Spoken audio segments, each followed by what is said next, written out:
remember this guy, Johan Dirickx, who I interviewed a couple of weeks back, and you guys said you wanted to see him drive his amazing RS collection. Well,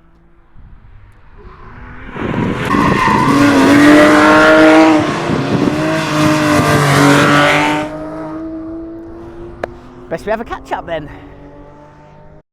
Johan. Hi Lee, how are you doing? Very well, thank you. Thanks for letting us come back to Abbeville. Absolutely, it's my pleasure. So you do this every year then? You have a track day for yourself and your customers? Yes. It started all out to exercise my own cars, and in the beginning we were just a couple of friends coming over, and then all of a sudden you get a group of people coming every year and they enjoy it, and they kind of like the way we do it, so it's a bunch of friends having fun. Well, fun is what we're going to have today, because we've got the 3 litre RS and its stablemate in the homologated RSR.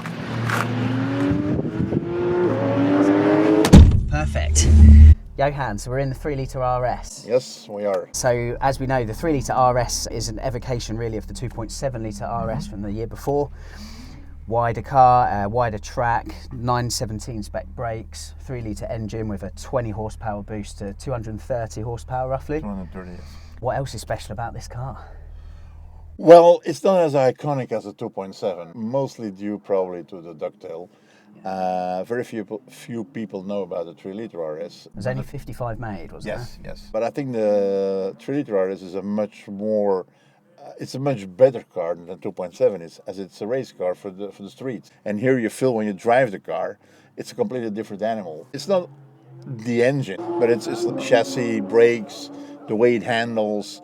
It's a completely different experience, and it's too bad not many people have been able to experience that, just because of the sheer fact there are so few of those. And then, as we'd said in the first video, as well as collecting every RS from the factory, you've also gone on to collect every RSR. And luckily we have the RSR of this car next to us. Mm-hmm. How do the two cars compare then? Well, the RSR is a completely different animal. Just looking at it, look at the width of the rear tires, hear that engine, you get into the car and you say, this is a car that can bite back. And it's a beautiful car to drive. It's a well-balanced car. It's a car that you have to drive on the rear axle. That thing is a beauty to drive. It's so rewarding. But you have to understand how to drive it. You don't drive it like a normal car. You don't turn in, you wait until the apex and then you accelerate. No, this car, you put it slightly into a drift, you come to the apex, you floor it, and you try to get it out in the apex on a drift. We know this car has about 230 horsepower. I've read that they can go up to around 330 horsepower. Yeah, they're in between 330 and 350. Okay, well look, the guys and girls asked to see some of the cars in action. You very kindly agreed. Should we go driving? Absolutely, it's my pleasure.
The 3 litre RSR race car is a notable step up from the Carrera RS. The RSR is simply more aggressive and uncompromising in every single way, from its appearance to its snarling exhaust note to the way its power is delivered.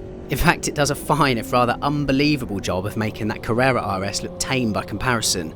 And despite them sharing what is essentially the same base engine, the differences between these two cars are stark. But we're not done there, as Johan has another 3 litre Rennsport up his sleeve. Right, okay Johan, slightly different car. Absolutely. I get the impression that this is one of your favourite cars in your collection. Am I right or am I wrong? Well, it's definitely a favourite car. Yeah.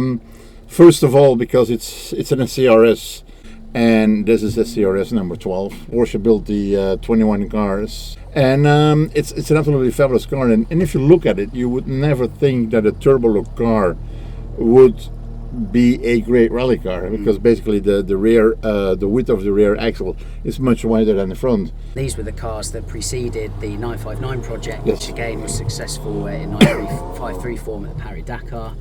So again, it's a quirky, unique kind of cornerstone of history that you have here. Absolutely, and the nice thing about it is, if the 959 would have been ready in time, the SCRS would never have existed. And so this being a 3 litre, it obviously is similar in that sense to the RS 3 litre, but they're very different cars.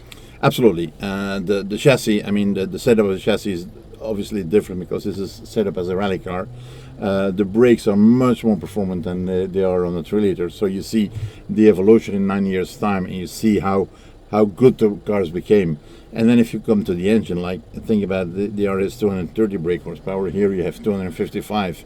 And with the open exhaust as we have right now, you're up to 280 brake horsepower out of the same type of 3 litre car, which is really amazing. And you will sense that this car is a really fast car.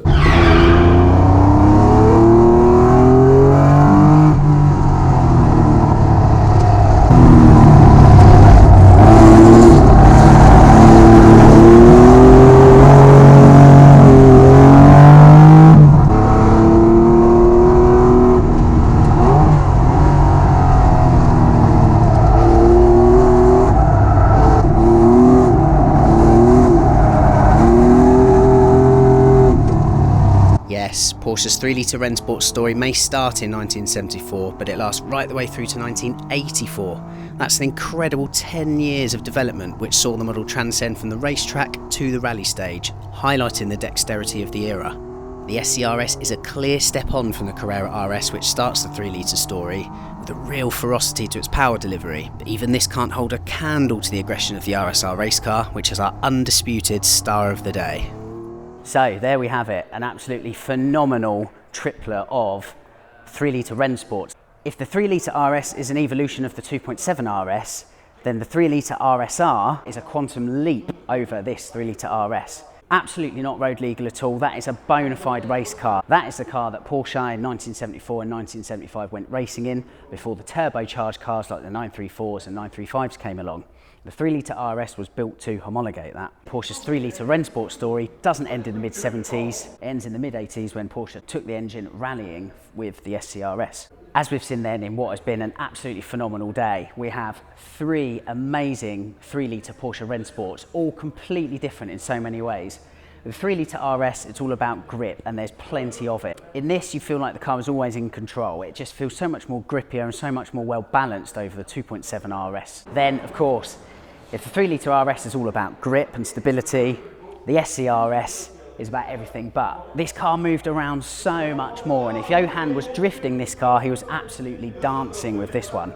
This is exactly why we do these videos, because what on paper looks like a very similar car, if not the same, relays into a totally different driving experience. Same engine, same whale tail, completely different experience. Wow.